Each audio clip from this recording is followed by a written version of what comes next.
Assalamualaikum warahmatullahi wabarakatuh. Selamat sejahtera, selamat malam. Salam reformasi, salam perjuangan saya ucapkan kepada tuan-tuan dan puan-puan yang menonton saya pada malam ini, seperti mana yang kita janjikan bahawa kita akan bersama dengan satu tetamu yang sangat istimewa dalam podcast Berani Semuka kita untuk kali yang kedua. Sebenarnya podcast Berani Semuka ni Dr. Mazli ni, kita bersama Dr. Mazli lah, ini yang ketiga.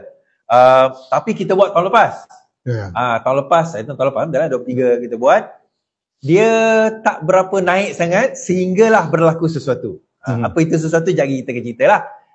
Saya bersama dengan Dr. Mazli Malik, seperti mana kita tahu, ex Simpang Renggam punya ahli parlimen, kan, merangkap bekas Menteri Pelajaran, pengalaman-pengalaman beliau, latar belakang pendidikan agama.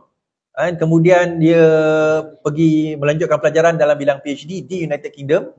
Dan saya teringat, saya kenal Dr. Mazli ni masa kat UK. Dia punya cerita, dia kata dia adalah antara pelajar cemerlang yang tak melanjutkan pelajaran konversi. Sebaliknya mengambil pelajaran bidang agama kalau tak silap. Betul tak? Saya ingat masa tu. Okey, terima kasih doktor kerana bersama dengan saya. Dari mana tadi? Dari Kelantan. Kelantan ya? Daripada Kelantan tu datang sini? Ya. Jauh tu, berapa jam perjalanan tu? Naik. Oh, naik terbang. Ya, kan kereta. So ada program dekat Kelantan lah. Program apa tu? The UMK. Okay. Kita ada program bersama dengan siswa dan siswi dan juga program bersama pensyarah berkaitan subjek ke falsafah dan etika yang merupakan subjek wajib di universiti. Okay. Belajar universiti. So tadi menyebut tentang falsafah. So sekarang ni ada subjek falsafah dalam diwajibkan semenjak 2019 di seluruh Malaysia, di semua universiti. Semua universiti. Semenjak zaman Menteri Kasut Hitam tu. So masa tu dia Menteri Pelajaran dan juga Menteri Pelajaran Tinggi. So dia dua portfolio sekali. Jadi dengan kita perkenalkan subjek falsafah itu, tahap universiti kita dan tahap kita punya siswa dan siswi selari dengan peringkat antarabangsa lah. Yang macam ISPON pernah ambil IB. Falsafah subjek wajib. Theory of knowledge. Bagi pelajar di Amerika contohnya, mereka degree wajib ada subjek falsafah. Dan begitu universiti Ivy League ke universiti yang terkemuka mesti wajib belajar falsafah. Kita agak lewat 2019 baru kita mula. Tapi never late for nothing lah. Saya ada pengalaman saya belajar falsafah, tapi kita guna nama theory of knowledge lah. Saya ada pengalaman saya akan cerita kejap lagi. Tapi kenapa falsafah ni penting dalam pendidikan, terutama anak-anak muda ni? Falsafah mengajar kita berfikir secara betul, berfikir secara tersusun, dan supaya kita tidak menjadi mangsa orang yang menipu, seperti macam kita lihat mangsa scammer, GSB ataupun yang lain-lain. Sebab falsafah ni dia mempersoalkan, dia sentiasa falsafah ialah filosofi daripada filosofia.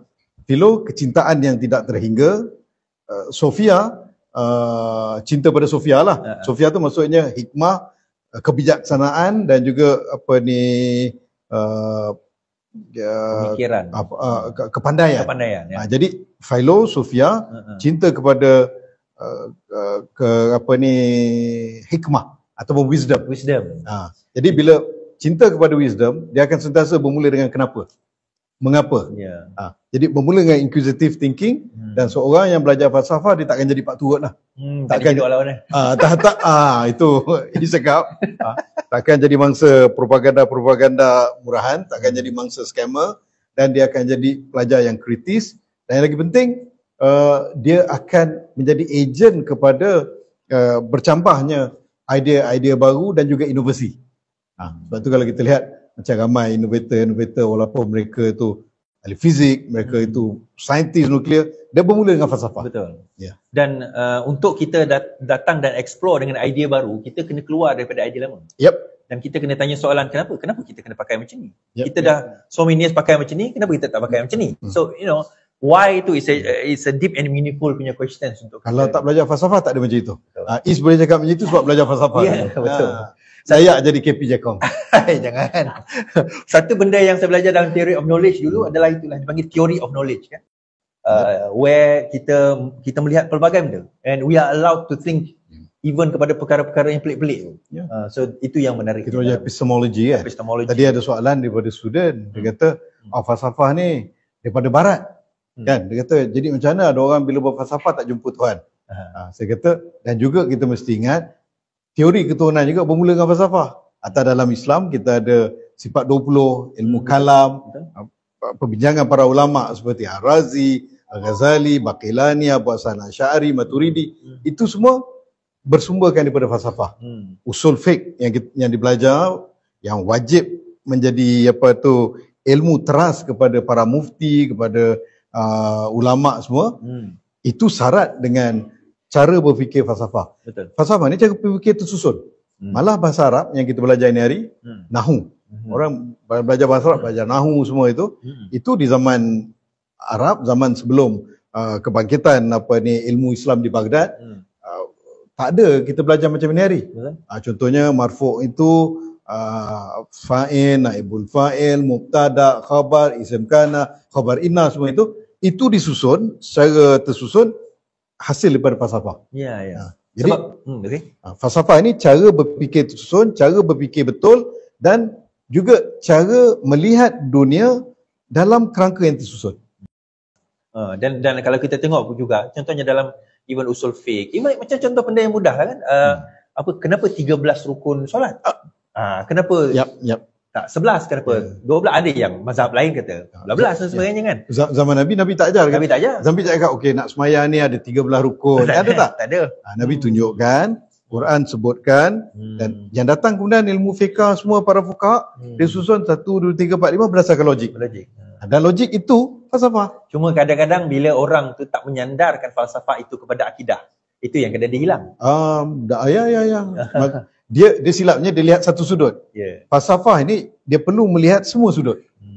Bila dia cenderung pada satu, dia pergi situ lah. Dan macam saya sebutkan tadi, dan ramai juga, dan terdapat juga falsafah ketuhanan. Betul. Contoh, kenapa kita dijadikan? Kenapa kita diceritakan?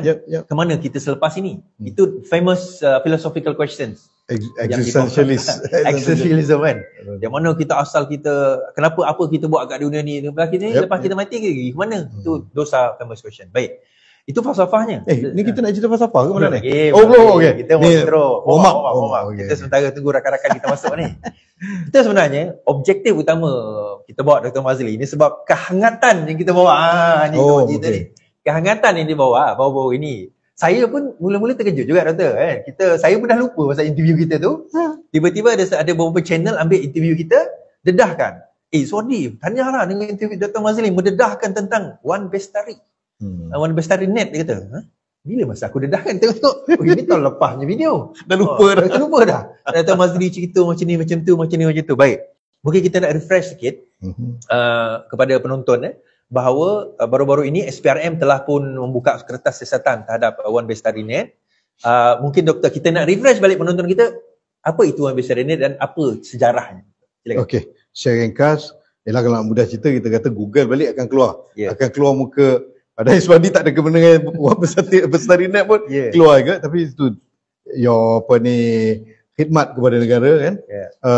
Dia buat satu Bestari Net merupakan projek di zaman Tan Sri Muhyiddin Yassin menjadi Menteri Pendidikan pada waktu itu, yang mana projeknya adalah untuk memperlengkapkan semua sekolah dengan capaian internet, dan yang keduanya adalah untuk pendidikan digital itu berlaku dengan adanya pelantar pendidikan dan sebagainya, dan yang ketiganya termasuk dalam kerangka itu juga ialah memperlengkapkan infrastruktur internet di sekolah.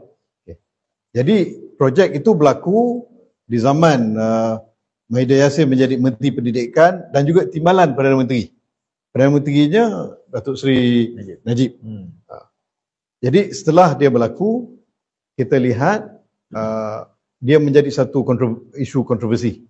Dibawa ke Parlimen, dibawa ke PAC, dibawa kepada laporan audit negara. Seawal kita lihat 2015, 2016. Jadi isu tu isu yang besar.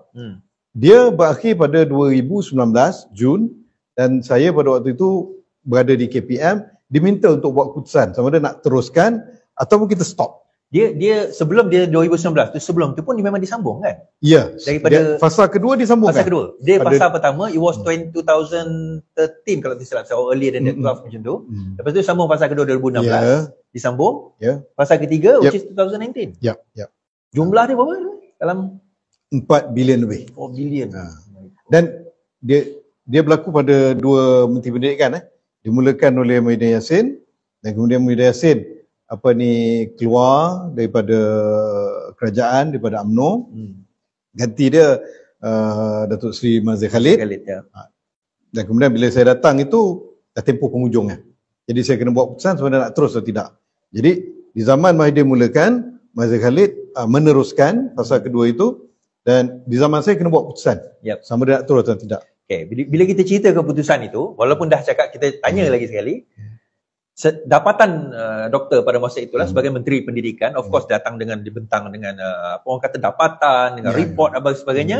What was your first impression bila dibentangkan perkara itu, dan apa antara perkara besar yang doktor rasa menyebabkan doktor buat keputusan untuk tidak terus? Okey. Pertama, sebelum datang dapatan itu pun, rungutan daripada guru-guru, rungutan daripada ibu bapa itu dah is an open secret. Semua tahu. Dan kita lihat bagaimana kalau, ialah saya pun daripada ranah pendidikan juga, rakan-rakan berada di sekolah, guru besar, pengetua, adik-beradik saya, adik-beradik ipar saya, cikgu. Jadi ramai yang komplain tentang benda ni. Bila kita masuk ke dalam pejabat, kita lihat benda ni merupakan concern kepada masyarakat, maka kita cuba lihat secara 360 degree, secara keseluruhannya. Dan bila datangnya laporan daripada pihak yang pelbagai, dia bukan satu benda yang mengejutkan. Kita tahu dah seperti itu. Cuma yang agak mengejutkan saya bila lihat dokumen semenjak 2011 itu, dia punya details memang mengejutkan. Kenapa? Antaranya? Daripada permulaan. Antaranya kenapa? Okey. Dia agak thrilling sikit. Agak thrilling sikit. Ni tak dedah lagi Okay. Antaranya bila kita lihat kandungan terhadap kontrak itu sendiri, begitu memihak kepada bukan kerajaan, memihak kepada pihak pembekal. Dan kita tak tahu ada perubahan ke tak ada perubahan satu. A lot of loopholes, dan seolah macam ini memang satu durian runtuh. One-sided lah. One-sided. You are a lawyer, you know better. One-sided punya ni. Pertama. Dan yang kedua, bila berlaku itu, kita terpaksa tengok daripada awal. Rupanya, bila sebut tengok daripada awal ni, saya teringat dokumen yang saya lihat. Saya nak bandingkan dengan perbualan saya dengan Datuk Seri Najib sebelum beliau masuk ke menjalani hukuman lah. Pada tahun 2019 lah tu? 18? Tak. No, before that. Tak, itu pada tahun 2020. Oh, 20. Oh ya, masa perubahan kerajaan. Okey. Sebab saya bertemu dengan beliau, bincang dengan tentang plan pendidikan pasca COVID. Saya jumpa 2021. Okey. Beliau minta saya datang ke rumah dia.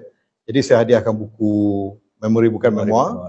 Dan juga saya hadiahkan plan pendidikan selepas COVID.